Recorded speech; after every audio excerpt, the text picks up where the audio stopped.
What's the weirdest thing you've seen happen at a friend's house that they thought was normal?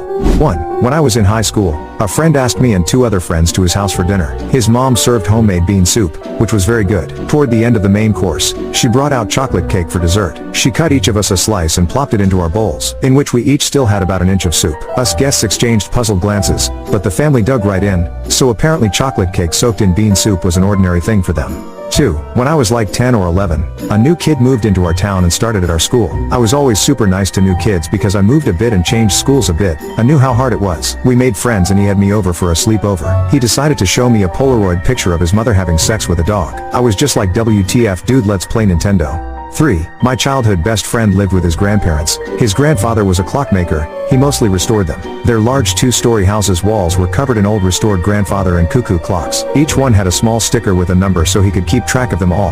The highest number I saw